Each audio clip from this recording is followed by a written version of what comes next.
We're diving into one of the biggest economic stories on the planet, China's massive real estate crisis. And its most surreal symptom? Entire cities just filled with brand new, completely empty skyscrapers. In this explainer, we're going to break down how an incredible economic boom led to this concrete jungle of ghost town. Our investigation starts right here, in the Ujiapu Financial District.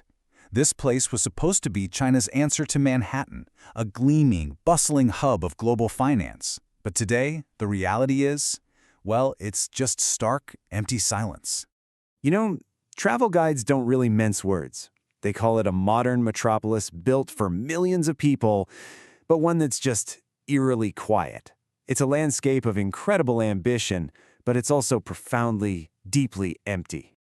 It's a huge contradiction, right? How does an economy that grew at a mind-bending pace for decades end up with entire ghost cities? To really understand the empty towers we see today, we have to look at the supercharged engine that built them in the first place. So let's rewind. Our story really kicks off back in 1998, when China privatized its housing market. Almost overnight, real estate wasn't just a place to live anymore, it became the undisputed supercharged engine of the entire Chinese economy. And look, this wasn't some kind of accident. For 2 straight decades, the government officially called real estate a pillar of the economy. This pillar supported an absolutely astonishing level of growth, and it totally reshaped the financial lives of hundreds of millions of Chinese citizens. Get this, 96%. By 2019, that was the home ownership rate in urban China. It's one of the highest in the world. For millions, owning property wasn't just an investment, it was a core part of the modern Chinese dream, a real symbol of middle-class success. And this number, this really shows you the scale of that dream. For the average family in a city, a staggering 70% of all their wealth was tied up in property. I mean, with not a lot of other places to put your money, real estate became the main way to save, tying the financial fate of millions directly to the housing market. So to feed this incredible demand, the market just exploded. Between 1998 and 2021, the number of real estate developers in the country increased 5 times over. The boom was on, and it really seemed like the sky was the limit. But the blueprint for this boom, it had a fatal flaw. The entire foundation of this 2-decade boom was built on an incredibly risky, high-leverage business model. It was a model that could only work if the music never stopped and property values just went up forever. Okay, so the critical flaw in the system was a practice called pre-sales. Buyers would purchase apartments and start paying their mortgages years, sometimes many years, before their homes were even built.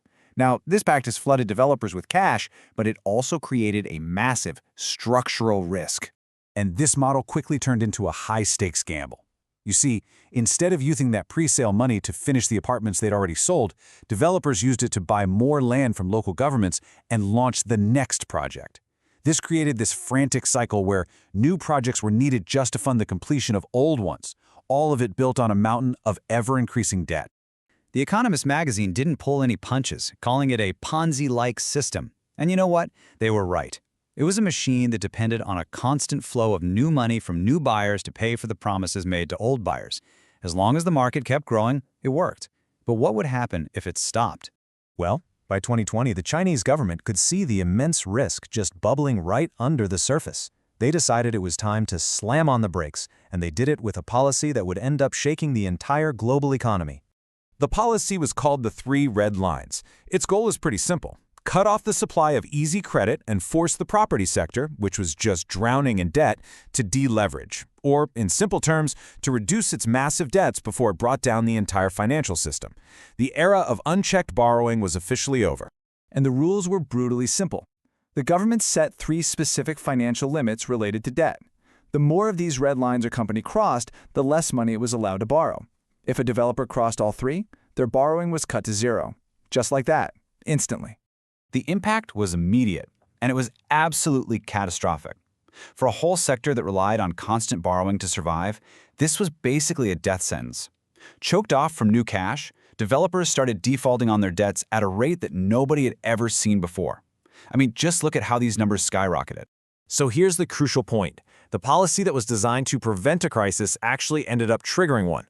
The default of giants like Evergrande sent shockwaves through the entire market. Sales plummeted, construction just ground to a halt, and the 2-decade boom was well and truly over. Which brings us back to today. The crash has left this trail of financial and social damage, and now the government is in a frantic race to contain the fallout from the very crisis its own policies helped create. Just try to wrap your head around this number.